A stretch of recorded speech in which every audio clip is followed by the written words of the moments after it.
ಇನ್ನು ಇವತ್ತು ಯೋಗೇಶ್ ಗೌಡ ಕೊಲೆ ಪ್ರಕರಣದ ತೀರ್ಪನ್ನು ಜನಪ್ರತಿನಿಧಿಗಳ ವಿಶೇಷ ನ್ಯಾಯಾಲಯ ಕೊಟ್ಟಿದೆ.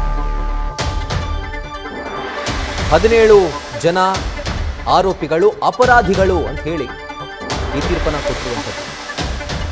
ಇನ್ನು ಇವರನ್ನ ಪರಪ್ಪನಾಗ್ರಹಾರದ ಜೈಲಿಗೆ ಶಿಫ್ಟ್ ಮಾಡುವಂತಹ ಸಂದರ್ಭದಲ್ಲಿ ಜೈಲಿನ ಬಳಿ ಇವರಿದ್ದಂಥ ಬಸ್ಗೆ ಬೆಂಕಿ ತಗುಲಿದೆ.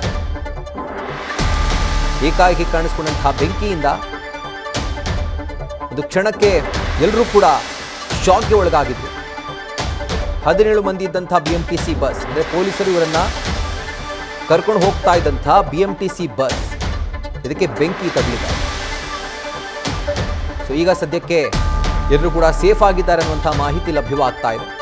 ನೀವು ಕೇಸ್ಗೆ ಸಂಬಂಧಪಟ್ಟಂತೆ ಮಾತನಾಡೋ ಹಾಗಿದ್ರೆ ನಾಳೆ ಶಿಕ್ಷೆಯ ಪ್ರಮಾಣವನ್ನು ಜನಪ್ರತಿನಿಧಿಗಳ ವಿಶೇಷ ನ್ಯಾಯಾಲಯ ಪ್ರಕಟ ಮಾಡುತ್ತೆ. ಸೊ ಆಗ ಅವರ ಶಾಸಕ ಸ್ಥಾನ ಉಳಿಯುತ್ತಾ ಅಳಿಸುತ್ತಾ ಕಾದು ನೋಡಬೇಕು. ಬಟ್ ಈಗ ಅವರು ಪ್ರಯಾಣ ಮಾಡ್ತಾ ಇದ್ದಂಥ, ಪ್ರಯಾಣ ಅನ್ನೋದಕ್ಕಿಂತ ಈ 17 ಜನ ಅಪರಾಧಿಗಳನ್ನು ಶಿಫ್ಟ್ ಮಾಡಲಾಗ್ತಾ ಇದ್ದಂಥ BMTC ಬಸ್ಗೆ ಈಗ ಬೆಂಕಿ ತಗುಲಿದೆ. ದೊಡ್ಡ ಅನಾಹುತ ತಪ್ಪದಂತಾಗಿದೆ. ತತ್ಕ್ಷಣಕ್ಕೆ ಪೊಲೀಸರು ಯಾವ ರೀತಿಯಾದಂಥ ಒಂದು ಕ್ವಿಕ್ ಆ್ಯಕ್ಷನ್ ತೆಗೆದುಕೊಳ್ಬೇಕು, ಇದ್ದಂಥ ಜೀವಗಳು ಯಾವುದೇ ಥರದ ಅಪಾಯಕ್ಕೆ ಒಳಗಾಗಬಾರ್ದು ಅಂತ ಹೇಳಿ ತ್ವರಿತವಾಗಿ ಅವರು ರೆಸ್ಪಾನ್ಸ್ ಕೊಟ್ಟಂಥ ಪರಿಣಾಮ, ಅಂದರೆ ಆ ಕ್ರಮಗಳನ್ನು ತೆಗೆದುಕೊಂಡಂಥ ಪರಿಣಾಮ ಈಗ ಎಲ್ಲರೂ ಕೂಡ 17 ಜನ ಆರೋಪಿಗಳು ಜೊತೆಗೆ ಪೊಲೀಸ್ ಸಿಬ್ಬಂದಿ ಎಲ್ಲರೂ ಕೂಡ ಈಗ ಸೇಫ್ ಆಗಿದ್ದಾರೆ ಅನ್ನುವಂಥ ಮಾಹಿತಿ ಲಭ್ಯವಾಗ್ತಾ ಇದೆ. ಬೆಂಗಳೂರಿನ ಜನಪ್ರತಿನಿಧಿಗಳ ಕೋರ್ಟ್ನಿಂದ ಪರಪ್ಪನಾಗ್ರಹಾರ ಜೈಲಿಗೆ ಶಿಫ್ಟ್ ಮಾಡ್ತಾ ಇರುವಂಥ ಸಂದರ್ಭದಲ್ಲಿ ಶಿಫ್ಟ್ ಮಾಡೋಕೆ BMTC ಬಸ್ಸನ್ನು ಬಳಕೆ ಮಾಡಲಾಗಿತ್ತು. ಈಗ ಆ ಬಸ್ಗೆ ಬೆಂಕಿ ಬಿದ್ದಿದೆ.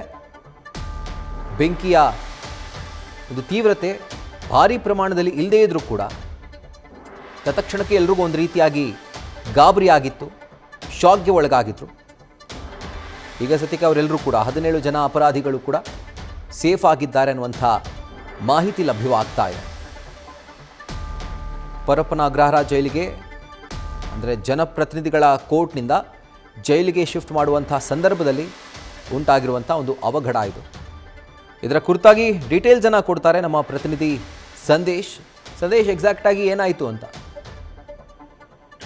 ರಾಹುಲ್, ಕೊಲೆ ಪ್ರಕರಣದಲ್ಲಿ ವಿನಯ್ ಕುಲಕರ್ಣಿ ದೋಷಿ ಅಂತ ಹೇಳಿ ಯಾವಾಗ ಜನಪ್ರತಿನಿಧಿಗಳ ನ್ಯಾಯಾಲಯ ಒಂದು ಆದೇಶವನ್ನ ಅಥವಾ ತೀರ್ಪನ್ನ ಪ್ರಕಟ ಮಾಡ್ತೋ, ಅದಾದ ನಂತರ ಅಲ್ಲಿ ಆರ್ಡರ್ ಕಾಪಿಯನ್ನ ಪಡೆಯೋದಕ್ಕೆ ಸುಮಾರು 7:30 8 ಗಂಟೆ ಆಗುತ್ತೆ. 8 ಗಂಟೆ ನಂತರ ಅವರನ್ನ ಬೋರಿಂಗ್ ಆಸ್ಪತ್ರೆಗೆ ಕರ್ಕೊಂಡು ಹೋಗಿ ಅಲ್ಲಿಂದ ನೇರವಾಗಿ ಪರಪ್ಪನಾಗ್ರಹಾರ ಜೈಲಿಗೆ ಅವರನ್ನ BMTC ಬಸ್ ನಲ್ಲಿ ಕರ್ಕೊಂಡು ಹೋಗ್ತಾ ಇರ್ತಾರೆ. ಯಾಕಂದ್ರೆ ಸುಮಾರು 17 ಜನ ಆರೋಪಿಗಳು ಈ ಒಂದು ಪ್ರಕರಣದಲ್ಲಿ ದೋಷಿ ಅಂತ ತೀರ್ಪು ಬಂದ ನಂತರ 17 ಜನರನ್ನು ಕೂಡ ಬಿಗಿ ಭದ್ರತೆಯಲ್ಲಿ ಪರಪ್ಪನಾಗ್ರಹಾರ ಜೈಲಿಗೆ CBI ಅಧಿಕಾರಿಗಳು ಕರ್ಸ್ಕೊಂಡು ಹೋಗ್ತಾ ಇರ್ತಾರೆ. ಈ ಸಂದರ್ಭದಲ್ಲಿ BMTC ಬಸ್ನ ಮುಂಭಾಗದಲ್ಲಿ ಆಯಿಲ್ ಲೀಕ್ ಆಗಿ ಬೆಂಕಿ ಕಾಣಿಸ್ಕೊಳ್ಳುತ್ತೆ. ಬೆಂಕಿ ಕಾಣಿಸ್ಕೊಂಡ ನಂತರ ಅಕ್ಕಪಕ್ಕದ ವಾಹನಗಳು, ಅಂದ್ರೆ ಅವರ ಅಕ್ಕಪಕ್ಕದಲ್ಲಿ ಹೋಗ್ತಿದ್ದಂತಹ ವಾಹನಗಳು ಅಥವಾ ವಾಹನ ಸವಾರರು ಕೂಗಿ ಯಾವಾಗ ಬಸ್ನಲ್ಲಿ ಬೆಂಕಿ ಕಾಣಿಸ್ಕೊಂಡಿದೆ ಅಂತ ಹೇಳ್ತಾರೆ, ಅಂದ್ರೆ ಮುಂಭಾಗದಲ್ಲಿ ಕಾಣಿಸ್ಕೊಂಡಿದೆ ಅಂತ ಹೇಳಿದಂತ ಸಂದರ್ಭದಲ್ಲಿ ಅಲ್ಲೇ ಬಸ್ಸನ್ನ ನಿಲ್ಲಿಸಿ ನಂತರ ಆರೋಪಿಗಳನ್ನ ಅಥವಾ ಅಪರಾಧಿಗಳೇನಿದ್ರು ಆ ಅಪರಾಧಿಗಳನ್ನ ಪೊಲೀಸ್ ವೆಹಿಕಲ್ಗೆ ಅಥವಾ ಪೊಲೀಸ್ ವ್ಯಾನ್ಗೆ ಅವರನ್ನ ಶಿಫ್ಟ್ ಮಾಡಿ ಅಲ್ಲಿಂದ ಅವರನ್ನ ಕರೆದುಕೊಂಡು ನೇರವಾಗಿ ಪರಪ್ಪನಾಗ್ರಹಾರ ಜೈಲಿಗೆ ಹೋಗ್ತಾರೆ. ಅದೃಷ್ಟವಶಾತ್ ಘಟನೆಯಲ್ಲಿ ಯಾರಿಗೂ ಕೂಡ ಯಾವುದೇ ರೀತಿಯ ಸಮಸ್ಯೆ ಆಗಿಲ್ಲ ಅನ್ನೋದು ಈಗ ತಿಳಿದು ಬಂದಿರುವಂತಹ ಮಾಹಿತಿ. Rahul. Right Sandesh, thank you ಡೀಟೇಲ್ಸ್ಗೆ.